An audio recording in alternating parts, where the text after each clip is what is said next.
Candy, candy, he makes so much. Uncle Sweetshare has a magic touch. Hey guys, welcome back. Today's video is on a moon sugar murder mystery in Morrowind's Blood Moon DLC. And I'm releasing it a little bit early for the holiday season because, well, I just saw that Young Scrolls released his own song today based on the same topic. And I myself have put a song in this video I sung.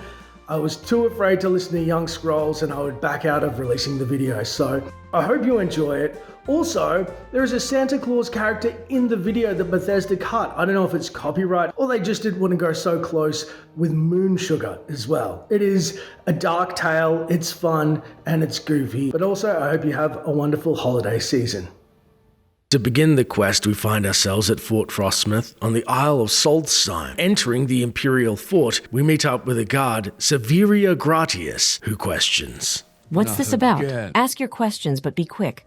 I'm quite busy with the moon sugar investigation. I'm sorry, moon sugar investigation? You're new at Frostmoth, so I guess you haven't heard. Over the past couple of months, several people across Solstheim have been poisoned with moon sugar. Someone has been slipping it into their food and wine. They experience temporary euphoria and then complete exhaustion. I've been charged with finding the culprit and bringing him to justice. Recently, our cult priest Jeleen was poisoned, so it is now officially an Imperial matter. An Imperial matter? Then why are you talking to me? If it were just the locals, the Empire couldn't be bothered. But now one of our own has been affected. Last week, our cult priest was stricken with moon sugar euphoria after drinking some wine. I don't have the manpower to deal with this problem, but my superiors are getting impatient. He wants the culprit dead. I know you're not a member of the Imperial Legion, but I'd like to hire you to help in the investigation. I'll make it worth your while. Are you interested? We can then respond, no thanks, Severia. This is an Imperial matter, like you said, and I've got other business to attend to. I see. Well, if you change your mind, come talk to me. This issue isn't going to resolve itself, and I hardly have the resources to deal with it effectively. Good day. Otherwise, I guess I'll help you. Just tell me what you need done. It's simple, really. I want you to kill the man responsible for the moon sugar poisonings. Jeleen, our cult priest, was the most recent victim, and he actually caught a glimpse of the culprit. It was a man wearing, oddly enough, a unique white Colovian fur helm. Bring me this white helm and I'll know the deed is done. Now go speak with Jeleen at the cult shrine here in Frostmoth before you depart. He may have some more information. An intense assignment to be sure, hunting down someone poisoning some of the Legion. At Journal Updates, I've agreed to help Severia Gratius discover the identity of the moon sugar poisoner and bring him to justice. One of his victims, the Imperial cult priest Jeleen, glimpsed a man with a unique white Colovian fur helm leaving the scene of the crime. I am to find and kill this man and bring Gratius the white helm as proof. Before I leave Frostmouth, I must question Jeleen in the cult shrine. He may have some more information. If we try and get any more information out of the Imperial Guard, she dismisses. You've returned. The fact that you're not carrying a white Colovian fur helm leads me to believe that the moon sugar poisoner is still at large. Please hurry. If one more person is victimized by this scoundrel, it could mean my job. And that would make me most unhappy. Heading over to the northern side of the compound, we enter the large stone building. Turning a corner to our left, we find a Red Guard priest, Jeleen, who greets. If you want something, now's the time to talk. Hello, I heard you've been speaking to Severia Gratius about the moon sugar investigation. I'll do whatever I can to assist you, of course. Well, first, can you tell me what happened? How does one become poisoned by moon sugar? I thought people got high off that. Yes, I too was stricken with moon sugar euphoria. It was just last week, after a cult service. I sat down to some wine and moments later realized something was wrong. I'm a law-abiding man and have never experienced anything so free in all my life. The laughing, the dancing, it was horrible. And then as I drifted off, I saw him. A strange man, old and frail. Certainly no Nord, wearing a white Colovian fur helm, but even stranger was his silly song. Silly song? Okay. It's rather embarrassing, really. I mean, I was deeply affected by the moon sugar, and I'm not even sure I can trust my own recollections. But, well, I heard singing. It was a very strange tune, more like a nursery rhyme, Something you'd sing to a child, maybe. I only caught a little of it. Something about a workshop in the snow and lanterns all aglow. And I remember something about candy. Oh, yes, and there were lots of he's and ha-ho's. It's all so absurd, I know. Wow, that does sound strange to say the least, though all we can do is go by Jeleen's word, though clearly he was drugged and may have been hallucinating. And it's then, as we exit Fort Frostmouth in search of this man, do we note in our journal, I questioned Jeleen at the Imperial Cult Shrine. A week ago, after drinking some wine, Jeleen began to feel the effects of moon sugar euphoria. He claims that while in his drugged state, he saw a frail old man, probably not a Nord, wearing a white Colovian fur helm. Jeleen can't fully trust his recollections, but he thinks he remembers the man singing a silly song, something about candy and a workshop in the snow with lanterns all aglow. As we exit Fort Frostmouth to the north, a local Nord, Reinhardt Redspear, then warns.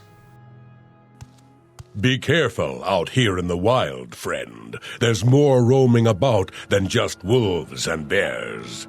And it's right, outside in the treacherous snow, certain death awaits for those who are unprepared.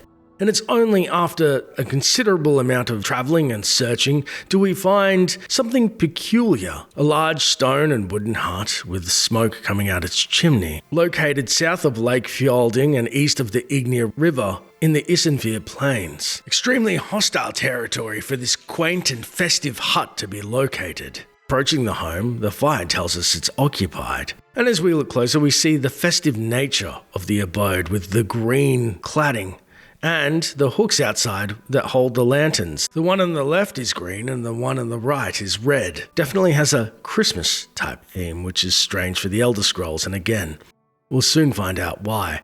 However, first we'll focus on the dead Khajiit's corpse, laying face down in the snow in a small mound as if his body had just been uncovered or poorly buried. Approaching said Khajiit, we see on his body a green common robe, some moon sugar, which no doubt means we're close to the poisoner, and a parchment reading the Song of Uncle Sweetshare. As we unravel the parchment, a burst of moon sugar dust flies in our face, and attempting to read the song, our vision becomes blurry, and we somehow begin to hear it instead. Hee ha ho, to the workshop he will go. My uncle's candy is so sweet. It's such a yummy winter's treat. When the sugar is warmed by the pale hearth light, the happiness spreads throughout the night. Hee ha ho, to the workshop he will go. Uncle Sweetshare is coming near to spread his candy and his cheer. It's better than trinkets, games, or toys, so say all the little girls and boys. Hee ha ho, to the workshop he will go. Candy, candy, he makes so much. Uncle Sweetshare has a magic touch. So it's back to the workshop in the snow, with lovely lanterns all aglow. Hee ha ho, hee ha ho.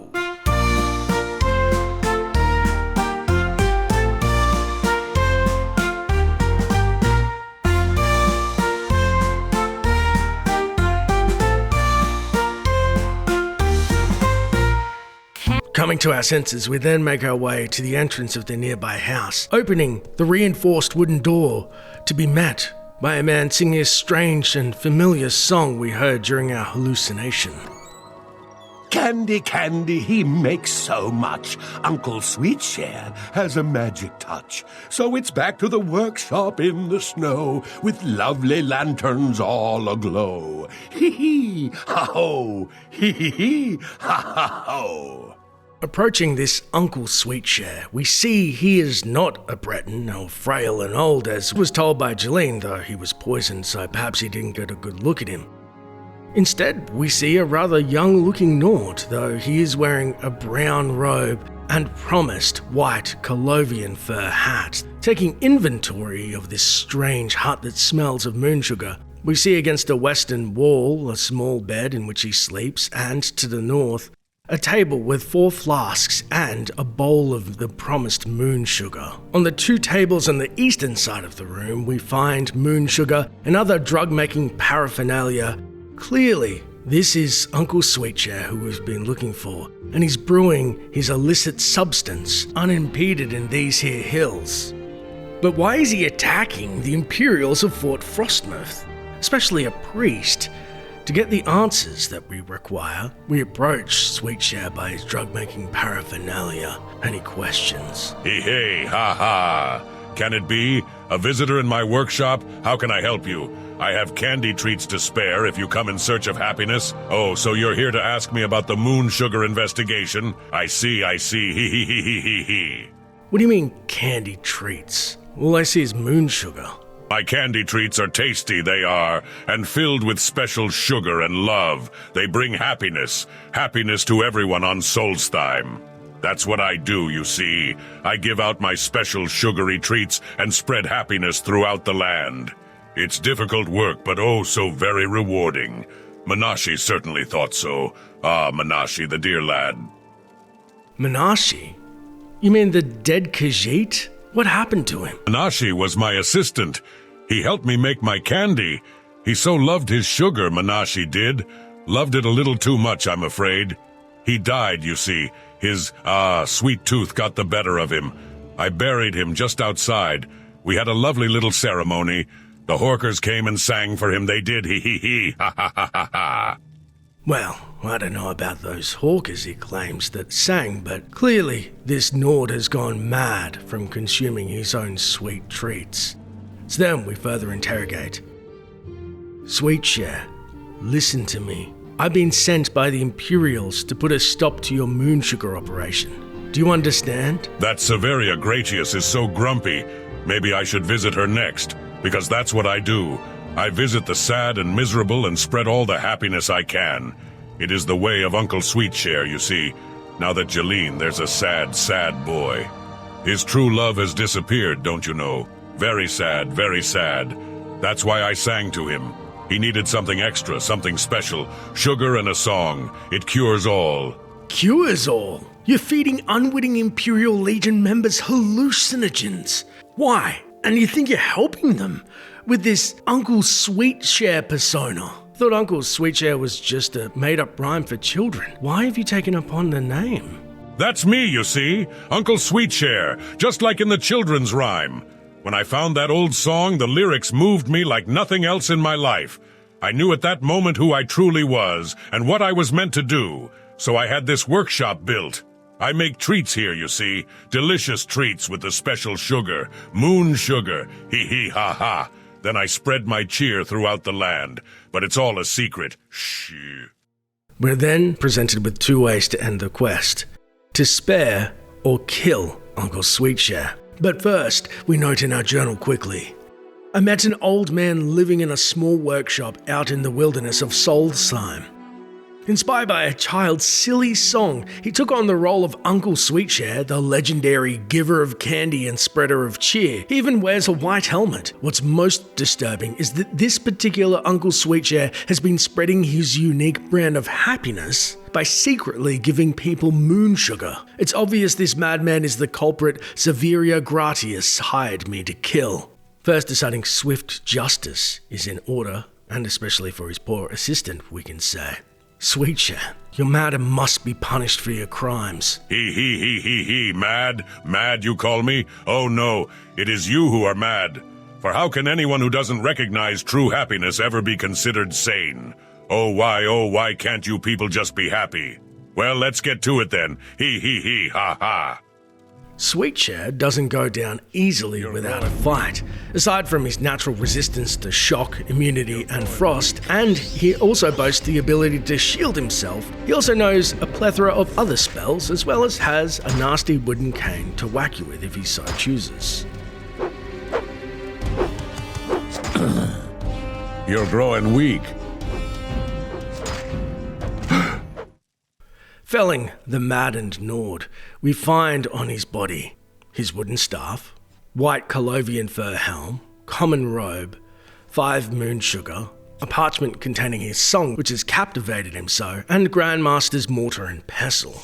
Looking at his remains, we see he's a blonde-haired, young and quite muscular Nord, nothing like the frail old man that Jeleen had spoke of, though again, we shall soon discover why. We then note down, Uncle Sweetshare is dead, by my hand. I must return his white Colovian fur helm to Severia Gratius at Fort Frostmouth as proof of the deed, and collect my reward. What's this about? Hail, do my eyes deceive me, or is that a white Colovian fur helm? Then the deed is done. The moon sugar poisoner has been brought to justice. Excellent work. The Imperial Legion will not forget you or your assistance. Here, please take this gold as a symbol of our thanks. Removing the Verhelm, we're gifted with 1,500 gold for removing Uncle Sweetshare from existence. However, what happens if we decided to spare the mad Nord hopped up on moon sugar? We would instead have said, Sweetshare, promise you'll stop poisoning people and I'll spare your life. Just give me your white helm and I'll bring it back to Severia Gratius as proof of your death. You're not going to get a better deal than this. Do you understand? Give you my helm? Stop sharing my sugar? Distressing. Most distressing. But you will let me live? I do so love to live. All right then, we have a deal. Here's my white helm, and you have my promise I will not spread any more cheer. I will keep my candy all to myself. That won't be so bad, will it? Ha ha ha.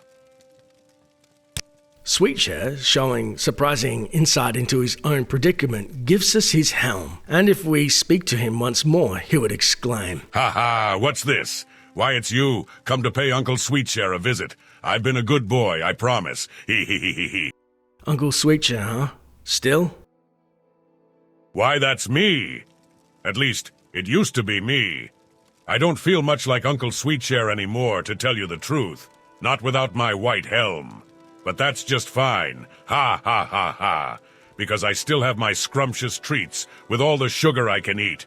He. Candy, candy, he makes so much. Uncle Sweetshare has a magic touch. Okay, so it's clear he won't stop taking the moon sugar, but at least he's not giving it to other people. Heading back to Fort Frostmouth, Severia Gratius, again, would reward us with 1,500 gold.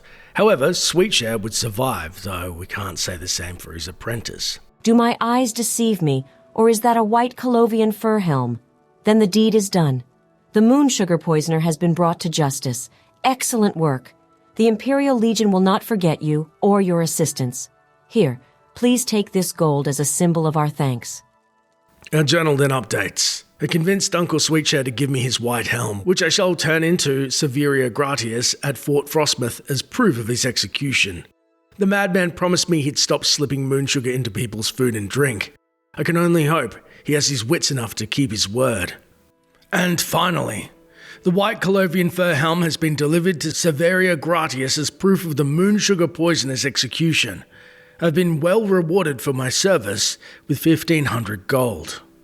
Then begs the question, why are people confusing him with a Breton and frail old man? And who was the original Uncle Sweetshare? Well, if we're looking at content that never made it into the actual game, it's due to the fact that if Uncle Sweetshare reminds you of Santa Claus or Father Christmas, you're not far off. In fact, it seems that before the release of Blood Moon, the character was actually named Grandfather Frost, similar to Father Christmas, as Grandfather Frost is the Slavic name for the equivalent of Santa Claus.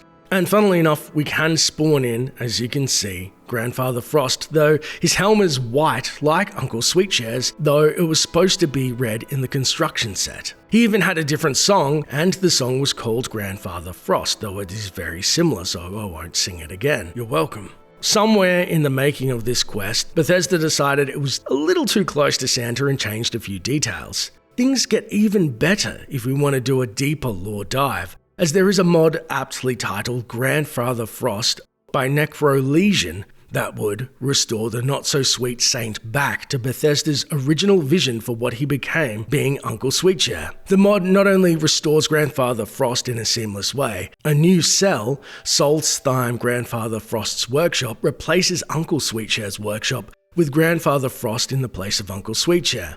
But also, Grandfather Frost's elvish assistant, Singor, who we later see in Oblivion, though it's probably a different character, has also been restored in the place of Menashe. The Song of Uncle Sweetshare have been replaced by the original Song of Grandfather Frost. The red Colovian fur helm has also been restored, now actually red in colour, and dialogue entries have been changed to reflect the Grandfather Frost moniker. Also, Grandfather Frost is Breton, unlike Uncle Sweetshare, who was a Nord, which is actually more consistent with the vanilla dialogue. This clears up the mystery as to why Jeleen said he was a frail old man who was clearly no Nord. However, there was no voice lines recorded for a Breton, so the standard Nord voice was used and, well, it fits quite well, if I may say so myself. So it's back to the workshop in the snow, with lovely lanterns all aglow. Hee-hee-ha-ho, hee-hee-ha-ho.